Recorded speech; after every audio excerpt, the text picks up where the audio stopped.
We are live on a Monday. It's the 17th of February. Welcome inside the vault for a Ravens lunch hour live stream. We're glad you're here. I'm Bobby Trossett, as always, joined alongside my co-host and partner, Sarah Ellison. We'll begin today's show sharing Stephen A. Smith's comments from the end of last week and how he's slapped down some Lamar Jackson versus Jalen Hurts chatter. So give you our reactions to that.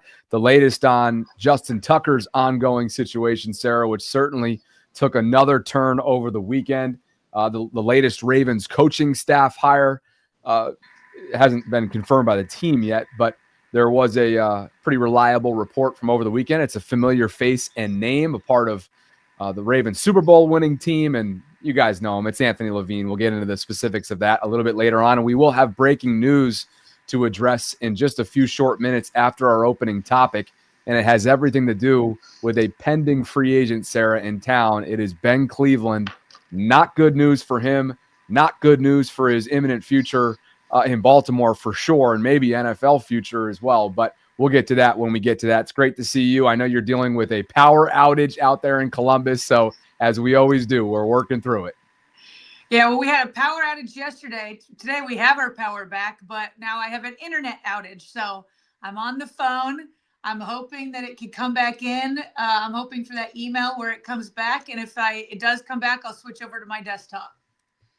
And until then, we make it work. That's what we do. So we're glad you guys are here. Hopefully your Valentine's Day weekends were enjoyable. Maybe I'll tell you about mine with Asmodeus in D.C. on the back end. I'm looking forward to that for sure. Once we get to quick hits. But we begin today with Saquon Barkley, who, of course, just finished up his first season in Philadelphia. He won a Super Bowl with the Eagles. And Sarah, as it tends to do in today's social media crazed world with hot takes and the GOAT talk and so on and so forth, this dynasty word has been floated around now that the Eagles not just got their first, they did get their second in what? So I got to go back to, in what was it? Second appearance in 3 years. Second appearance in 3 years, second title, and I think maybe 5 or 6 because they won with Nick Foles. I want to say in maybe 17 or 18 around there. Now, obviously, this is a different team with different players and whatnot than that previous time around. But you found this video of Saquon's comments. You want to play them, and then we'll go from there? Yeah, so just some background to it is when he first got that Lombardi trophy, he admittedly in the second video that we're about to play was feeling really good and was partying and had some champagne and all that kind of stuff. So he floated out on his own the D word, as you mentioned, the dynasty word. And you're always feeling that way. You win that Super Bowl and it's like, why stop here? Let's keep going. So in the clip we're about to show is he was actually at a Cane's fast food restaurant. They were asking him about that dynasty. And so this was his reaction to it. You know, I said after the game, why can't our dynasty start now? Probably had a little bit of champagne and other stuff in my system at the time, but you really can't focus on that. You just got to enjoy the moment. It's hard to win one, and you know, you kind of you take it in, you enjoy the moment, and you start all over. And it kind of starts all over after Friday. You know, Friday, or I don't know when the ring ceremony is. That's probably the last day where you truly celebrate being a Super Bowl champion, and then it's back to work. And that's the beauty of the team that we have. A lot of guys have similar mindsets. You know, I saw AJ post something about it. I seen Smitty post something about it. I was with Jalen throughout the week, and you know, had conversations with him. And you know, it kind of sucks because when you're a kid, you're super excited to accomplish this thing, but when you accomplish it, you have fun in the moment. And you know, 2 nights ago, I had a hard time sleeping because I'm thinking about how I'm going to attack the offseason, because you kind of get, greedy is not the word, but addicted to it. You want to find a way how you can hold that Lombardi up again and do it all over again. So you take it in, you cherish it, you enjoy it, you appreciate the fans, but the dynasty thing, you can't really get caught up in that. The way you do that is by putting the work in, and there's a reason why we won. That's not accident, so we got to try to do it all over again next year. Okay, so Bobby, he walks it back a little bit after the champagne and made its way through the system, and after the excitement of the Super Bowl had won its system, or has gone through the system, he's you know, kind of getting back to reality. But he did float it out, and then he said, "Well, it would be nice, but we got to work." So appreciate his his follow-up, kind of like not putting dynasty out there too much. But what say you? We've had this dynasty really. Tom Brady had it, Patrick Mahomes, and the Chiefs kind of pick it up. Do you think that the Eagles have what it takes to start a dynasty? First of all, I think it's way too premature. I appreciated the walking back that took place in that clip, and obviously Saquon's a super likable dude.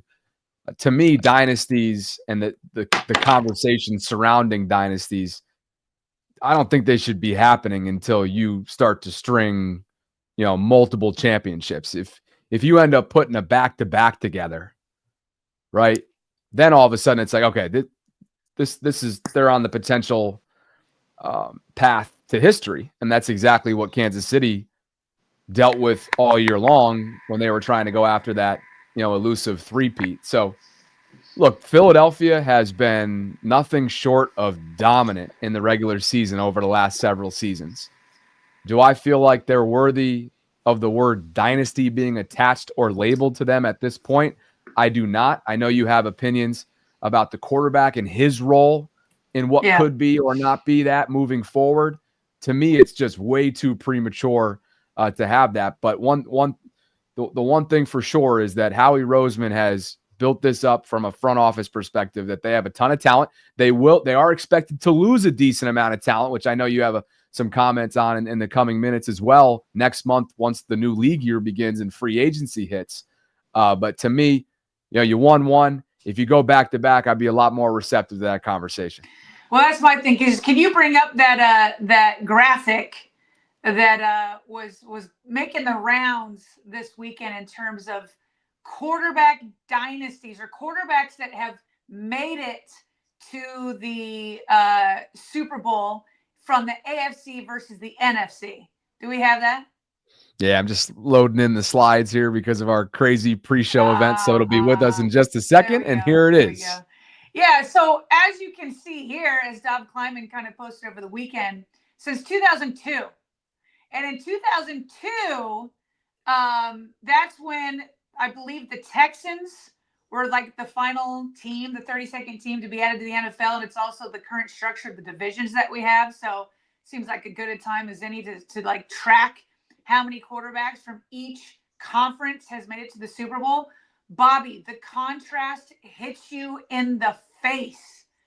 Since 2002, the AFC has only had 7 different quarterbacks, 7 make it to the Super Bowl. Whereas the NFC, they've been eating each other alive. They've had 20 different quarterbacks during the exact same period that have made it to the Super Bowl. And so, in my view, you need... Oh my gosh, I just got a text message saying that the internet has been restored. So I'll check to see if I can get on my desktop here in a second as I finish out my thoughts here. But I don't think that the Eagles have a quarterback that could lead them to a dynasty. This last game against the Chiefs was a complete team effort, and more than anything, the story of the game was that defensive line with only 4 men rushing kept hitting and hitting and hitting Patrick Mahomes, which made Patrick Mahomes give up 14 points to the other team. And so while I have respect for Jalen Hurts, he's a better quarterback than I will ever be at anything. I don't think that is a dynasty.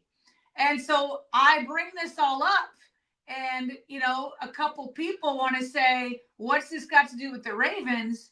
Well, the Ravens, as we have mentioned many times, they've compared Jalen Hurts.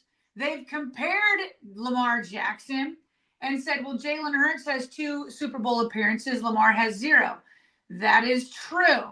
But the gauntlet that each team has to get through is not the same. The 2 gauntlets aren't the same. And I would submit that it was more the defense. And Jalen Hurts, he played his game. He threw his passes. He was on the money. He had a good game. But is he the quarterback to put together a dynasty that could constantly knock off, say if the Chiefs make it there again, if the Ravens and Lamar make it there again, if Burrow is going to make it, if Josh Allen and the Bills are going to make it, I don't know that they have the quarterback to put together a dynasty. And then, of course, if it's more the team and the quarterback, then you have to look at free agency. Now, the Eagles are actually in a pretty decent spot. 10 of their 11 offensive starters are slated to come back, but their Pro Bowl offensive guard is not. They have to lock him back in. We'll see what happens there. If he hits free agency, I might be interested in that. We know that we're building in the trenches here in Baltimore, but they have plenty. They've got a few guys along the defensive line that could become free agents. So in my view, this graphic shows why it can't be a dynasty. There just hasn't been one in the NFC, and I don't know that it's Jalen Hurts who will be the guy that will turn that trend in the NFC. Well, the guys on First Take, and that kind of segues us to what Stephen A. Smith had to say about this conversation. It was all related to Jalen's win and what that might mean for Lamar and Josh moving forward. Here are Stephen A. Smith's comments on that. Or Jackson or Josh Allen walks away from here looking bad. Do you know why?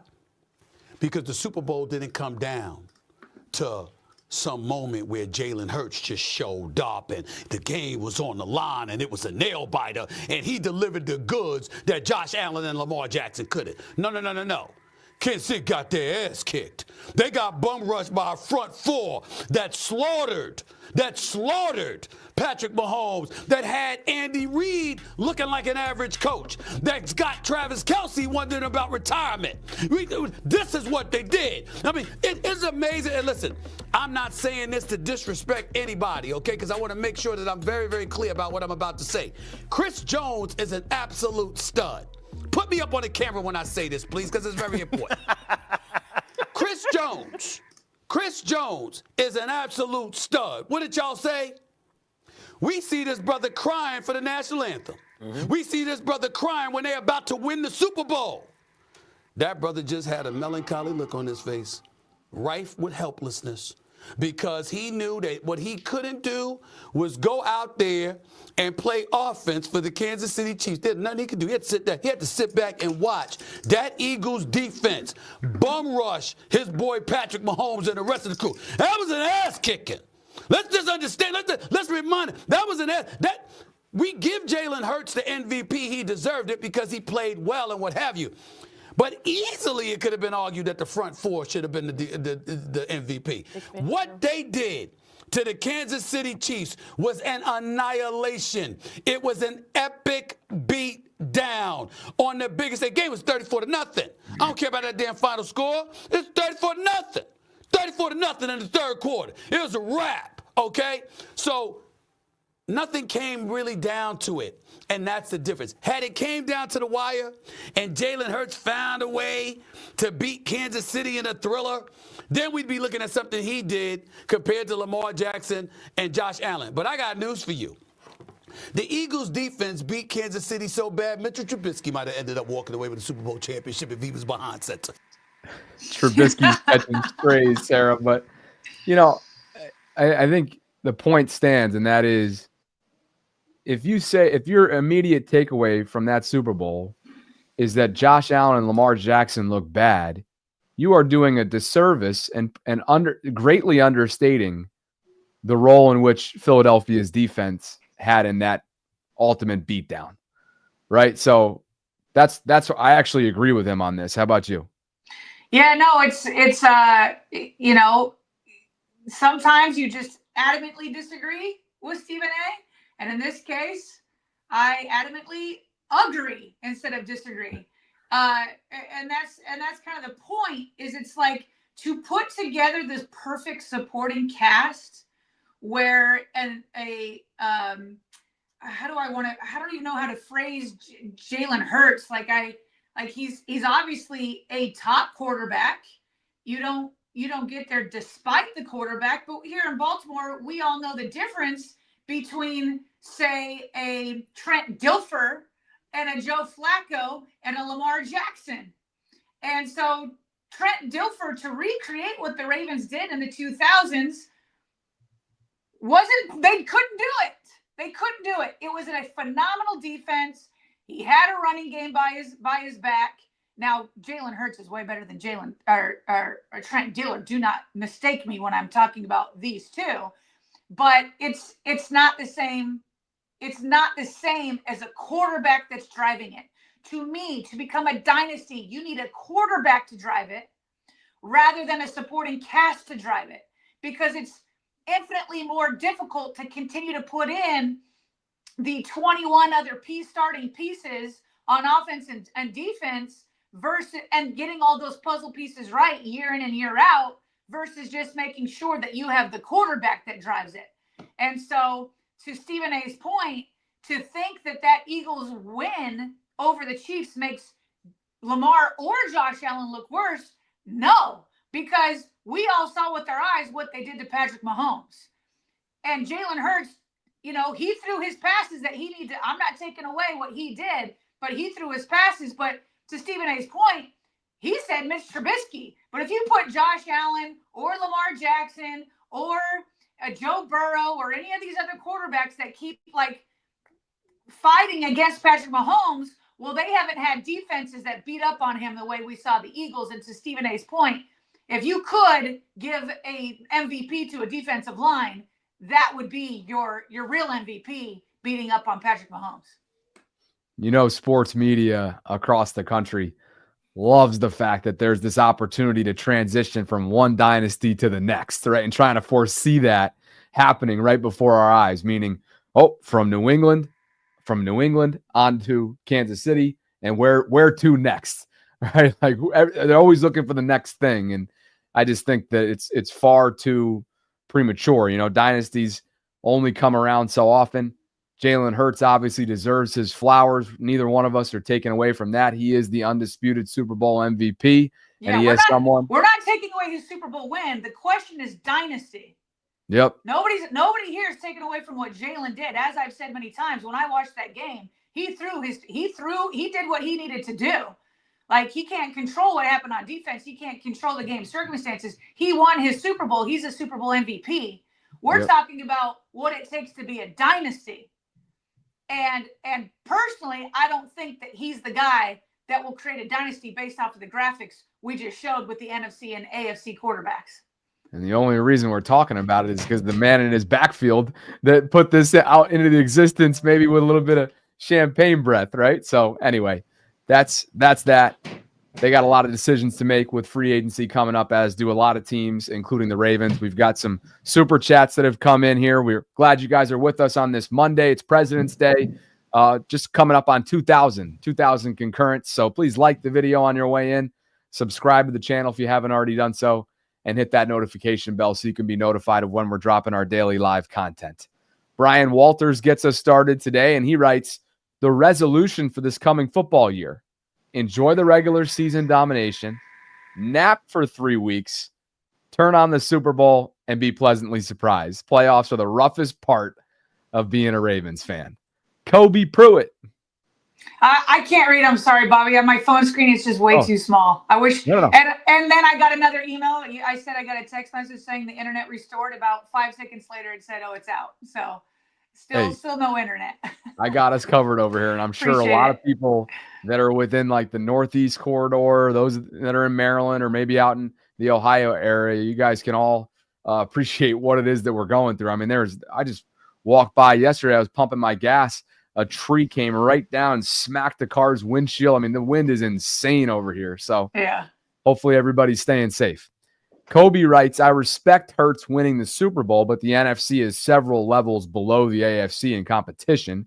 In the AFC, you have to beat at least 2 of Mahomes, Lamar, Josh, Burrow, or Stroud just to make it to the Super Bowl. That is a fantastic point, one that we haven't even discussed really, right? And that is the gauntlet that is the AFC and has been for several years since a lot of these quarterbacks came in and started taking over. Habitual Line Stepper writes, ha, ha, ha, the cope is real now. I don't agree. I seen the Eagles up 28-0 against the Commanders and lose with Kenny. I seen Hurts spank the Commanders and Chiefs. And Brian Walters writes, by the way, Bobby, glad you're feeling better with a heart. Brian, appreciate you. Felt like Buffalo Plague was going to take me out for good at one point, but I'm chilling now, and I'm feeling real good. All right, partner. That brings us to our breaking news. And this is certainly news that you hate to share, but it is the reality. And it was just reported by TMZ Sports, and that is that Ravens offensive lineman Ben Cleveland has been arrested for DUI. Cops on the scene say that he blew a .178, which is a big number, especially when you consider the fact that this is a, 300-plus pound man. And since this literally broke right before we came on today, let's do a screen share, and we will read directly from this TMZ article. Ben, of course, is a pending free agent, probably not expected to be in Baltimore after this season. Here is the piece itself. He allegedly drove his truck with a BAC over twice the legal limit. According to Baldwin County Sheriff's Office documents we obtained, Cleveland was suspected of drunk driving in Milledgeville, Georgia on February 12th. The documents state the 26-year-old, who of course was a third-round pick back in 2021 out of Georgia, was pulled over at around 10:25 in the evening after he had been swerving in a roadway. Cops wrote Cleveland was actually driving so erratically he nearly steered his black Ford F-250, drinking approximately 3 to 4 beers at a wheel. They also wrote in the report that his eyes were, quote, glossy and an odor of booze. Is this a emanated? What is that adjective or verb? Emanated from his ride. Clearly it reeked. How about reeked instead? Reeked in his car. The documents state that Cleveland failed at least one field sobriety test. They also note that he blew a .178, more than double the legal limit of .08 when a breathalyzer was administered. He was hauled off to a nearby jail, and according to the documents, an additional breath sample taken at the facility returned a BAC level of .161. He was then hit with 2 separate citations, one for DUI, alcohol, and the other for failure to maintain a lane. He's 6'7", 315 pounds, and we know the rest of his resume when it comes to Baltimore, Sarah, which of course has been lacking. And it looks like I just lost Sarah from her internet connection. But the reality is, this is the breaking news on Ben Cleveland, who, again, is set to hit unrestricted free agency. Ben has been with the organization since 2021. A lot of this year, including on this show and within this fan base, has been spent wondering, why is it that Ben is not a part of the program or a part of the lineup or a viable option at guard? And I'm not saying that this is connected whatsoever with any of that.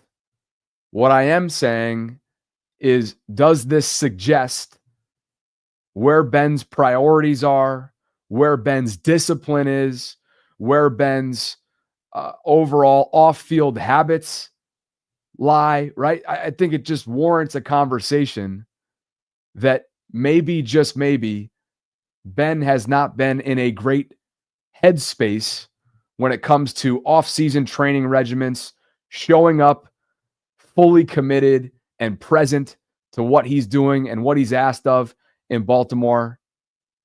But the reality is, you can pretty much book it that Ben's tenure as a Baltimore Raven is over.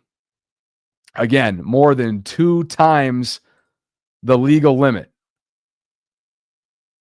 And he's 6'7", 315 pounds, and he's telling the cops that he had approximately 3 to 4 beers. Something's not adding up here. But again, that is a big number.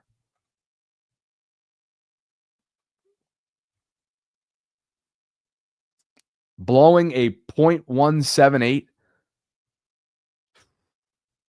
Goodness gracious.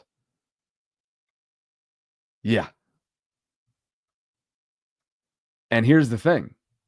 If you take a look at the future And I'm talking about Ben's future, and I'm not talking about Ben's future in Baltimore. Right? He's just weeks away from the new league year beginning. So not only is this obviously, and I don't think clearly, regardless of whether or not this took place, I think you feel pretty confident that his future in Baltimore was all but over. But now you look at not only a player who has shown up out of shape before to past summer training camps, not only a player that has not risen to the occasion when he had so many opportunities in front of him at guard. I mean, if I'm another team that's looking for an offensive lineman, I've got some serious question marks about Ben Cleveland in the coming weeks. So again, this is your breaking news as of just a few short minutes ago. And that is the current reality for Ben Cleveland, a former 2021 draft pick of the Ravens. Played in 54 games for them. TMZ reached out to the Ravens for comment, but had not heard back yet at the time of this post, which again just broke within the last 45 minutes or so. Ken McCusick adding some perspective on this as well. He just tweeted out, and I'll pull this up on the screen because this is interesting. This is the math right now that'll start to put it into perspective just how much Ben must have been drinking. But let me pull this up here.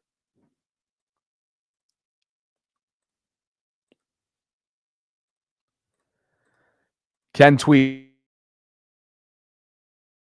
the man would have to drink 6 beers in 1 hour to blow a .175.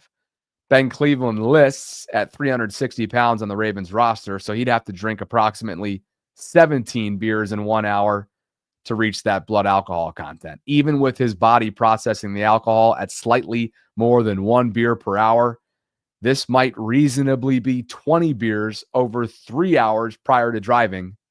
And obviously he goes on to write, very disappointing, and I assume this shuts the door on any possible return to the Ravens. Look, what would have been possible? What would have been possible? I think this was all but over. And if it wasn't already official, I think you can pretty much put this in ink that Ben Cleveland's time in Baltimore is coming to an end quickly. And moving forward, obviously, in terms of his future, it begs the question, what's the rest of his future look like in the National Football League? So, again, I'm with you, habitual. I don't believe he was returning regardless. But this does not help his future whatsoever, especially when you've already dealt with plenty of issues as it pertains to Ben Cleveland. And clearly there was something between he and John Harbaugh. You might remember this past season when Harbaugh made the comments in one of those press conferences about, if Ben was the guy, then he'd be the guy. And it was kind of like, wow, that felt a little personal. And again, not that any of this activity or behavior is connected, but it begs the question. Is Ben Cleveland a fully committed football player at this point in his career? And that remains to be seen. And if I'm any team, any front office member,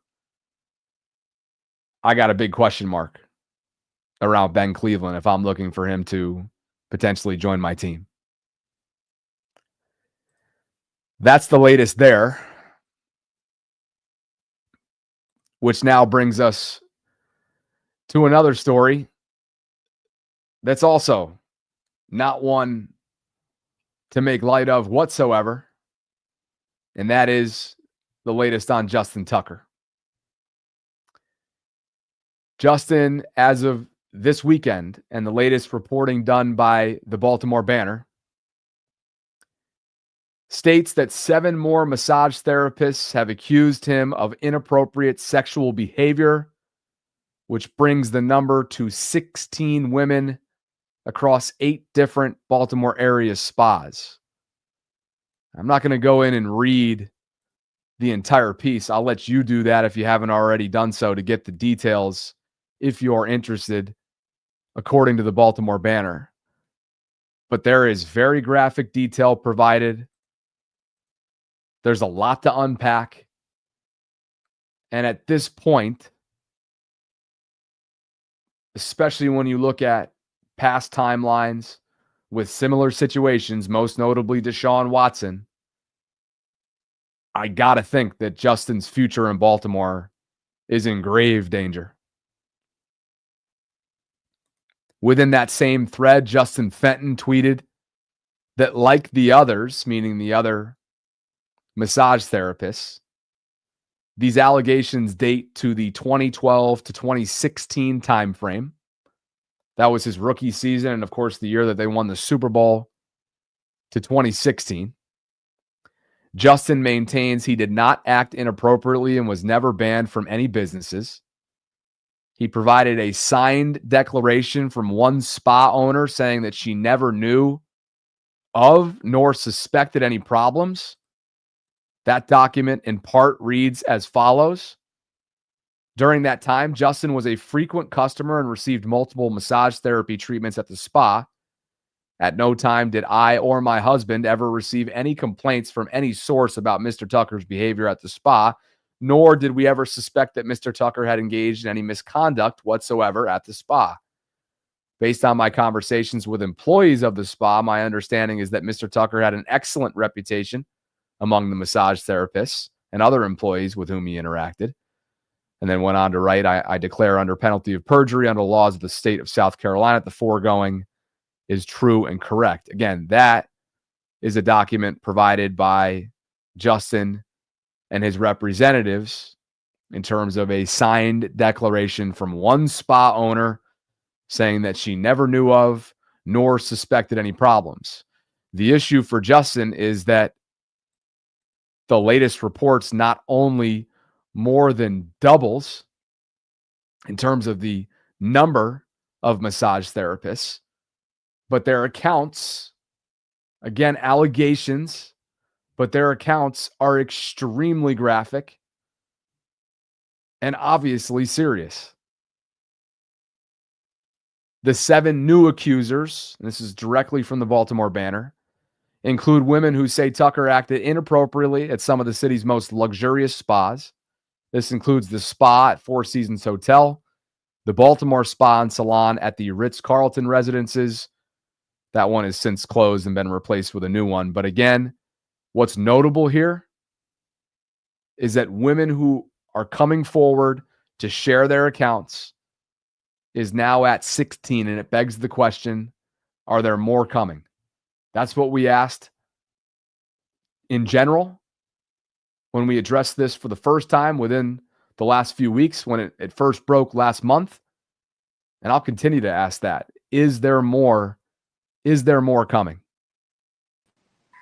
I'll bring you back in, partner, because I think what is interesting, if you look at a similar situation, which we know was high profile for Deshaun Watson a few years ago, maybe it can help us put together a potential timeline in terms of what could be coming next for Justin. And I'll go ahead and screen share this piece from The Athletic.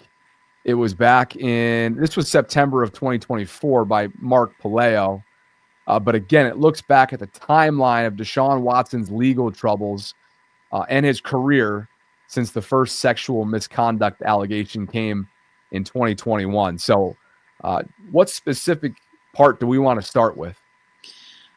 Well, and thanks for having patience. I don't know why my Wi-Fi went out and then the data on my phone went out. So we'll see how long I can last. If I go out again, I'll just leave you alone and not be a distraction. But I think after the newest allegations on Justin Tucker came out, there's more and more pressure as each allegation comes out on the Ravens and the NFL to speak or act upon what's happening.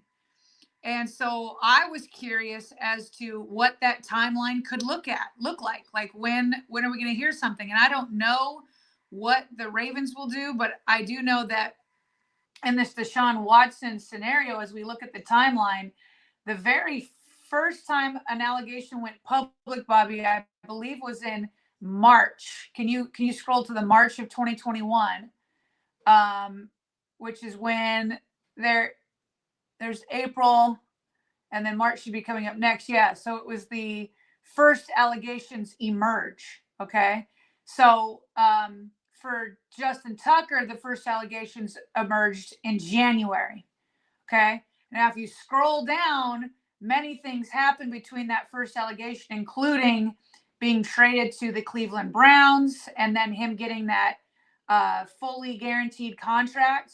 And then it wasn't until August of 2022, as you're still scrolling, as you can see how much stuff is happening in between. Let's see if we get all the way down to August.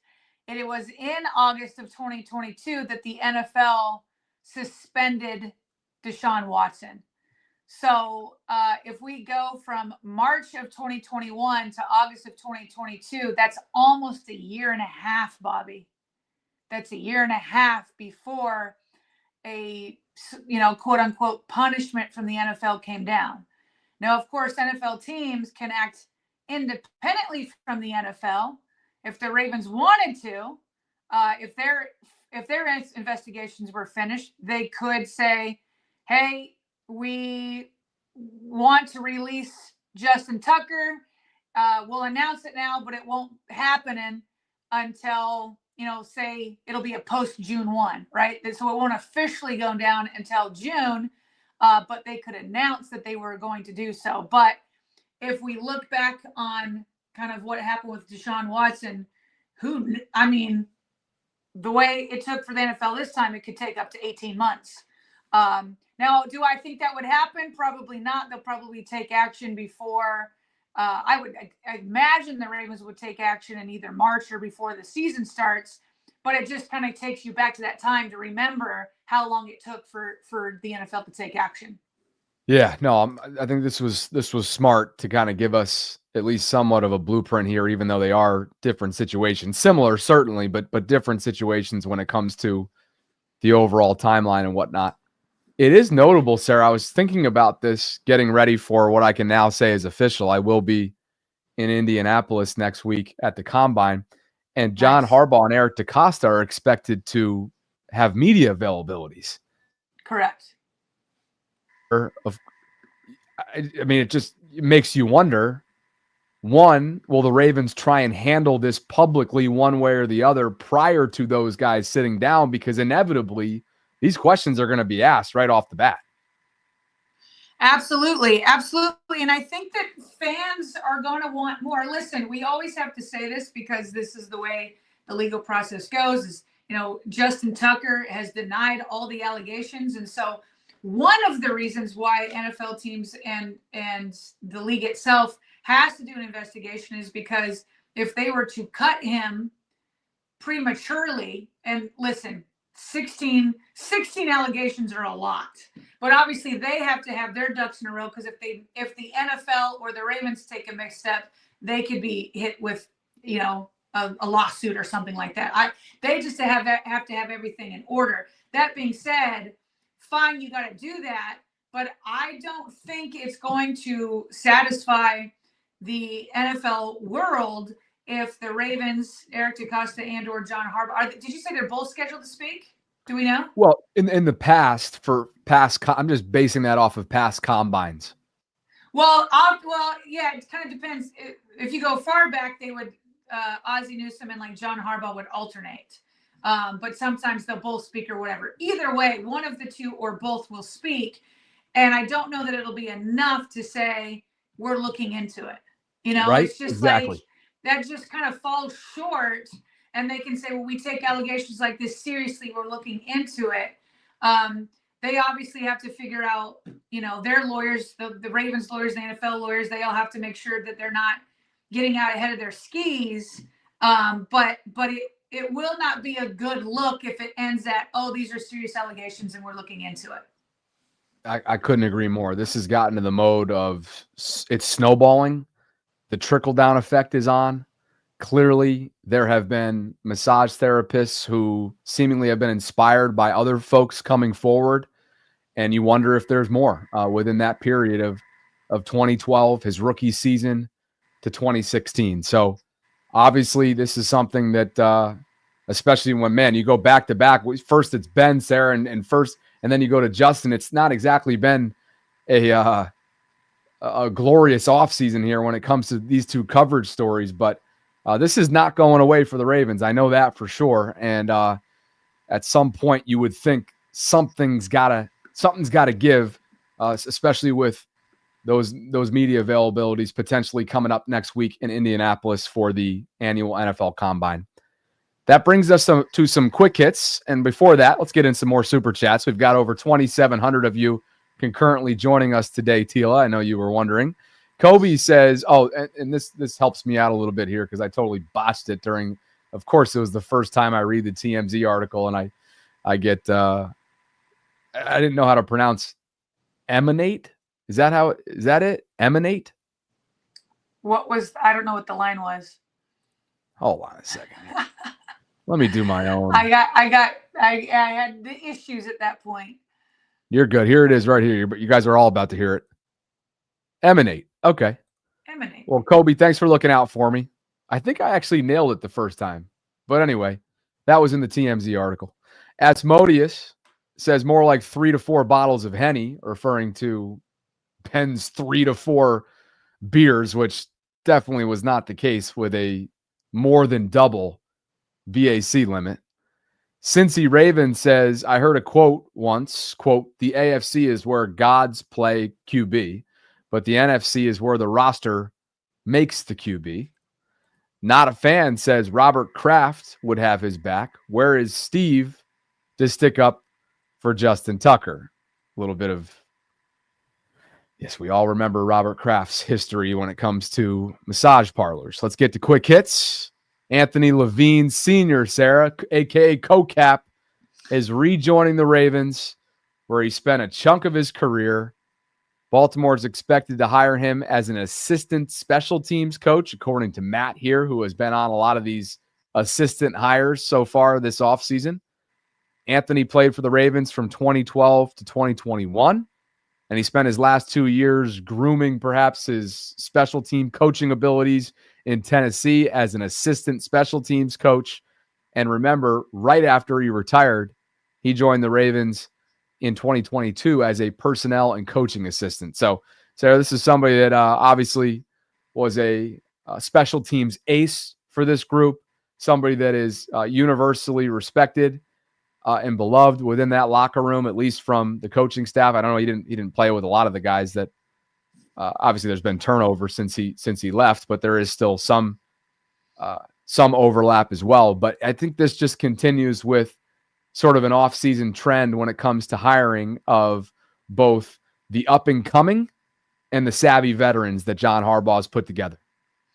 I sure wish he could take the field again. It felt like when he was on the field as the special teams ace, it just seemed like special teams was taken care of in terms of, coverage and making sure there was nothing big that happened against them. But it doesn't seem like there's any downside to this hire, right? Like he is the quintessential player that you point to if you're a guy that's on the bubble and you're not able to make the team as like a safety or a defensive back or a linebacker or a wide receiver or a running back. It's like Anthony Levine is your shining light on how to make a career in the NFL without catching on either offense or defense. And so he did. He made that as his career. He was like a coach on the field. It would be nice if the Ravens had another coach on the field, but having him there can only add more knowledge to the group. And this is a group that, let's be honest, for Ravens standards, has underperformed to their liking in recent years. Really, the last 2 years, special teams group has had more questions than they've had answers, and that is not obviously something that we've grown accustomed to seeing throughout the John Harbaugh era. So you would hope that somebody that, again, was a guru for them in that phase of the game can help shore things up as much as he possibly can as he gets ready to return to Baltimore in the coming weeks. Elsewhere, is it really off season without sharing weekly, if not like daily Derrick Henry workouts, Sarah? Because this dude, talk about, how about 70 pounds split squats? And these burn. I'm telling you, these friggin' burn. Here he is. So he's got 70-pound dumbbells. And this is at his, I believe this is down in Dallas at the Sanders. I believe it's called Sanders. So anyway, he's doing split squats. He's got 70-pound dumbbells. But look at the burn. I mean, it's that stuff burns right there. Yeah. It's slow. It's funny because I'm always feeling pretty good after I do my workouts in the morning. I'm like, all right, I've got, trying to keep in shape and all that kind of stuff. And then you see not just a professional athlete, but probably one of the hardest working professional athletes in the world. Certainly we know about his health and his diet and the commitment that he has. But this is a man right here that doesn't feel like his career is coming anywhere close to the end. He said on The Edge with Micah Parsons that he feels like he's got several more years, and he might be on the verge, according to reports, to signing an extension with the Ravens that could keep him here another 2 or 3 years. And this man puts in the work to make sure that he can run it back. That has been his 3-word theme for this offseason, which is run it back. And so love to see it, man. Love to see it. I just do regular lunges, Bobby. How many pounds does he have holding there? He's got a 70 in each. Oh my gosh. Yeah. I mean, this is a joke. Look, this is the type of stuff that when you're walking up the stairs later that day, you're shaking. You're just shaking. So good to see the King backing at it. It's officially off season. He's down there training at the Sanders gym, and he's also finding himself on a pretty darn good list, and that is Bill Belichick's all Belichick team from this past NFL season. And Sarah, the Ravens were well represented. He put it up on Instagram. Garrett Ferguson tweeted it. And Ravens offensive representatives, Lamar, the King, Linderbaum at center, Ricard at fullback.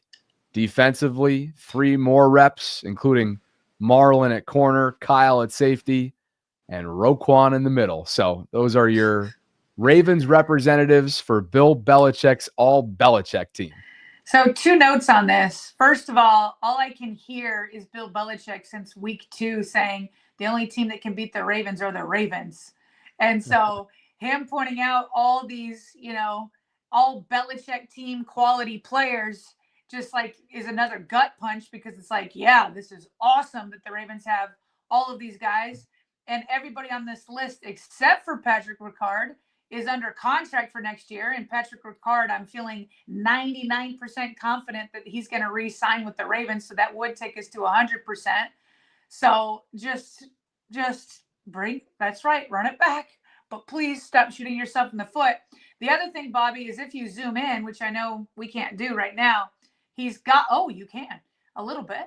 He's got Josh Allen ahead of Lamar Jackson on the quarterback all Belichick team, which I don't have a problem with. Obviously, I would put Lamar Jackson first.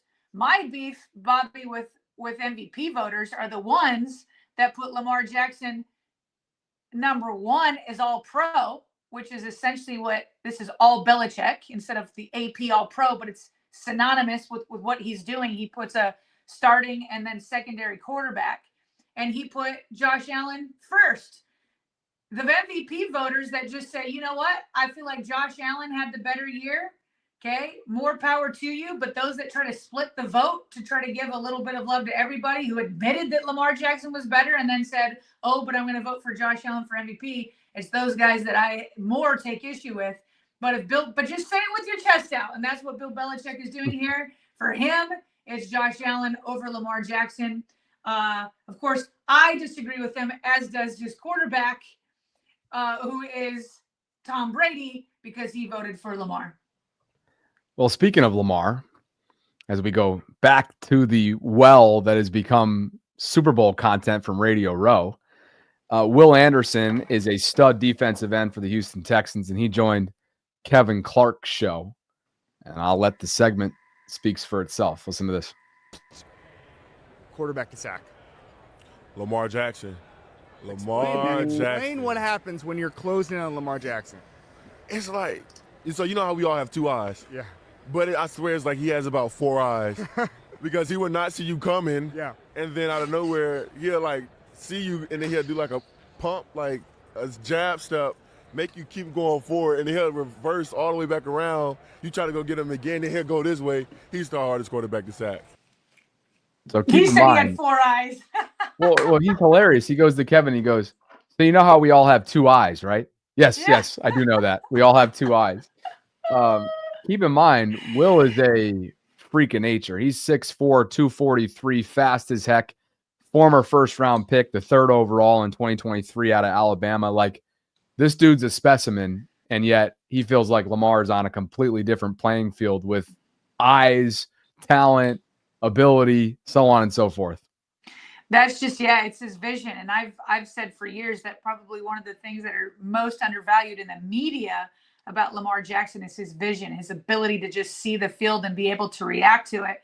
It's also one of the reasons why, people say, oh, he runs too much, he's going to get hurt. And it's like, well, he's been hit harder as a quarterback in a drop back kind of position, and not when he's had like a designed run. And it's because of what they're talking about here, where it's just like, it's that whole idea that like, it seems like your mom has eyes in the back of her head because she knows what you're doing behind your back. Lamar Jackson kind of the same way. He can see in all directions. He sees the matrix. And I love that the players understand that. I don't know if everybody on the outside understands it, but these are the type of comments we hear from players about Lamar all the time. That's the stuff that holds the most weight, just like the Players Association voting this year, just like the player perspective that we chase every single week when it comes to opponents and their press conferences and the defensive coordinators' nuggets on Lamar and so on and so forth. That brings us to our patrons for today's episode before I share maybe a minute from my Saturday night at the YSA event. But Mark Pankhurst and Chris Gagnon, Mark and Chris, we appreciate you guys for all the support that you give us and for being key members of the Vault Patreon community. We really appreciate you, and we thank you for being supporters of the Vault. If you guys are interested in doing the same this offseason, you can do so for as little as $1.99. You can bump it up to $4.99 for the monthly shout out like Mark and Chris do.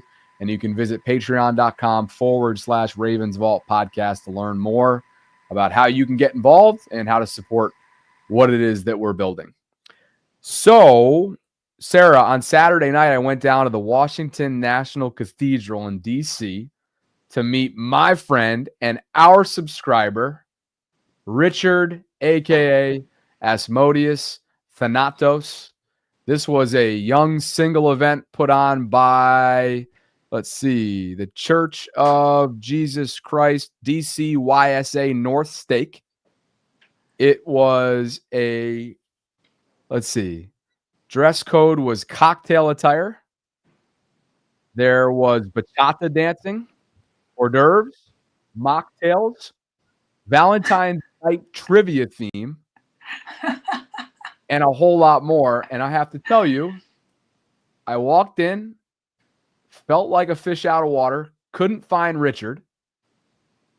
Everybody was coming up to me and just kind of like, not because it just because I was alone and saying hello, and I was shaking hands and saying hello and having nice conversations. It was incredibly welcoming, but I still felt like I need Richard by my side. Like he at least knows people through the church here. Like, what am I doing?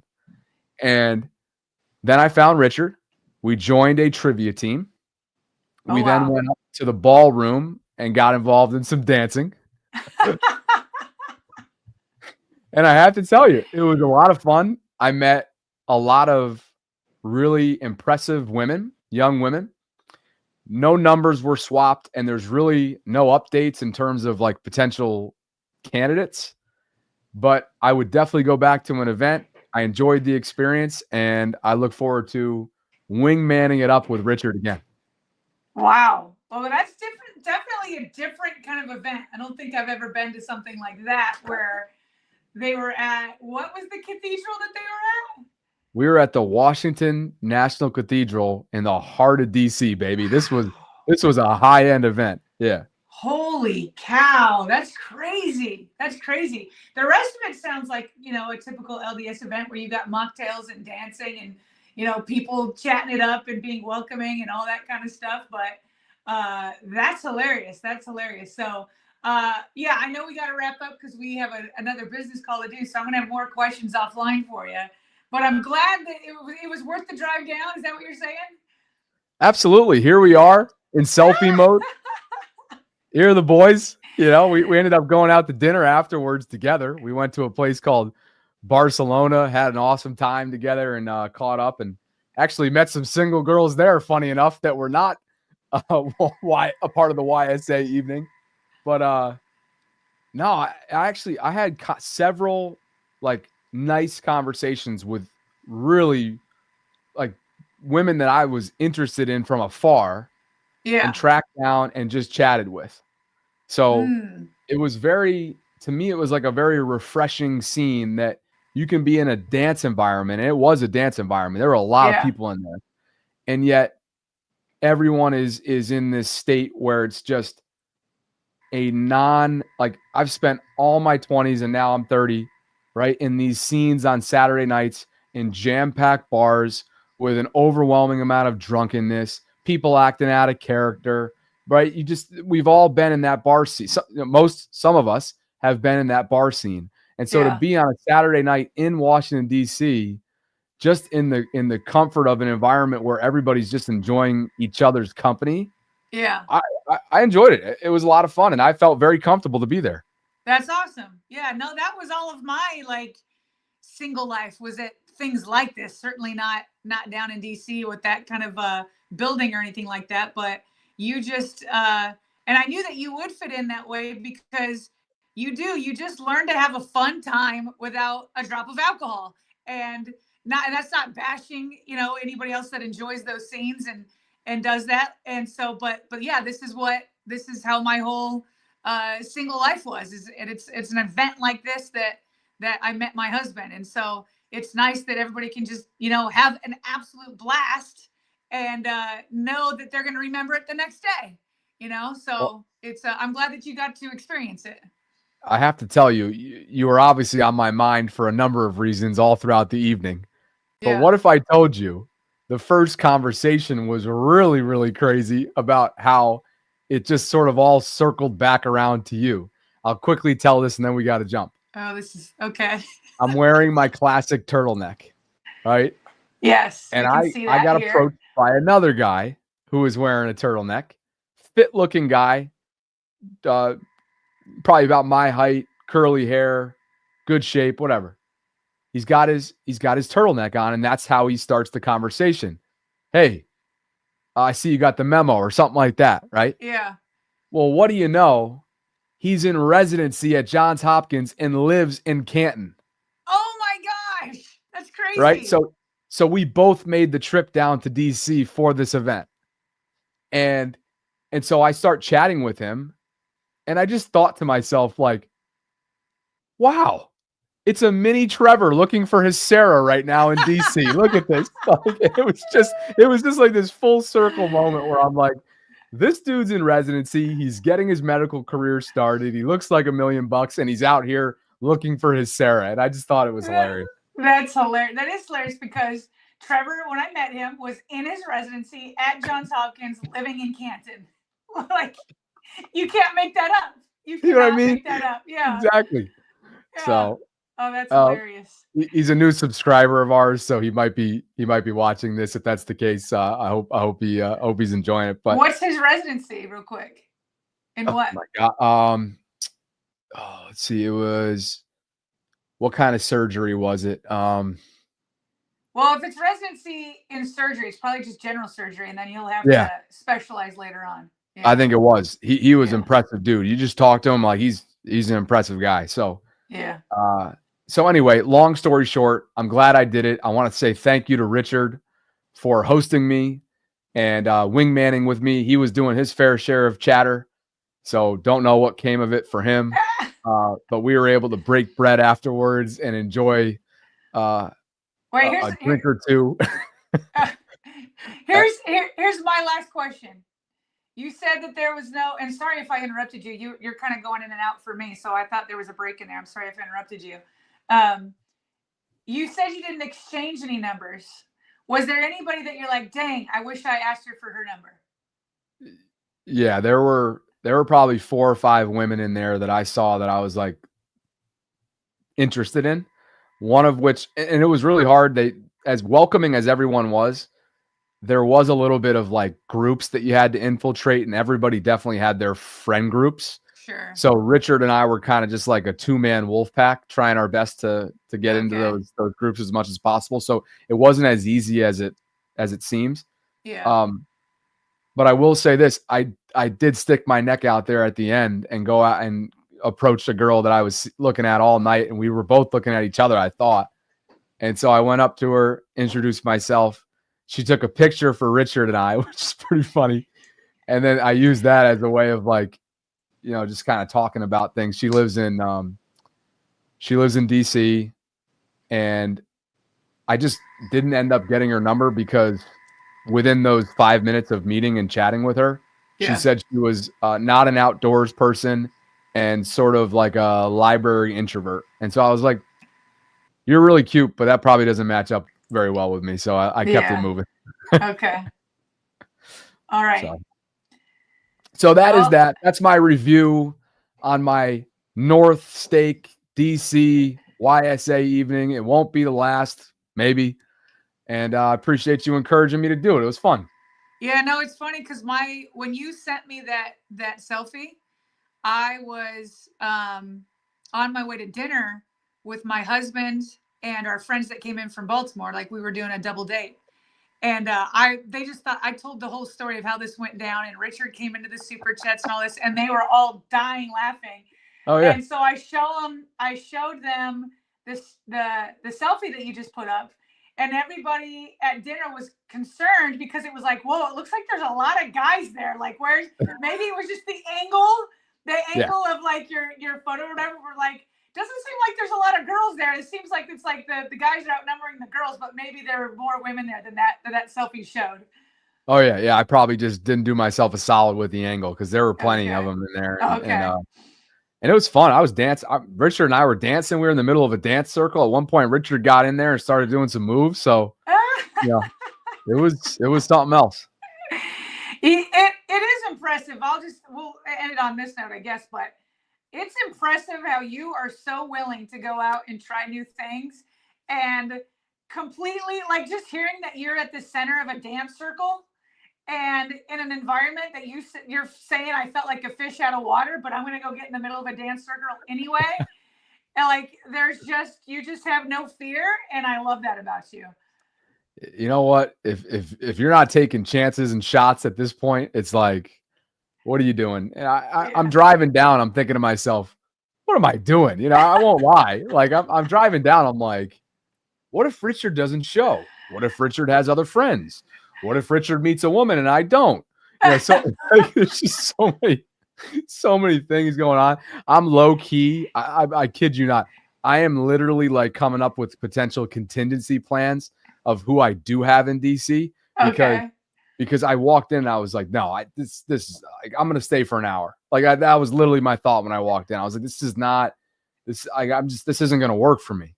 Yeah. And then you find Richard, you find a trivia team, dancing begins, and you just kind of like let it rip. Yeah.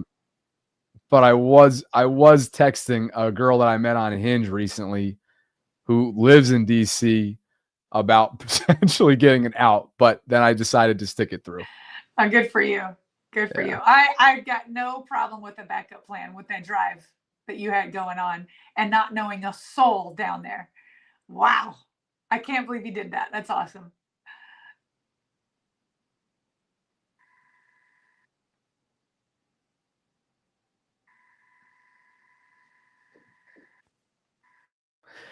All right, partner. Well, of course, my connectivity starts to go on me. It's just that type of day. Apparently, the wind and weather here in Baltimore is whipping, so we might pop out of here. We appreciate you guys for spending part of your Mondays with us. There's over 3,200 of you watching, so thanks for your patience. I know Sarah and I had a lot of different connectivity things, internet stuff that we had to work through today. Hopefully you and yours are staying safe. We'll be back with you in under 23 hours from right now for a Tuesday Ravens Lunch Hour live stream. And yes, I will officially be in Indianapolis next week for the NFL Combine. I look forward to that opportunity, and I look forward to seeing all of you on tomorrow's show. So for Sarah Ellison, I'm Bobby Trosted signing off.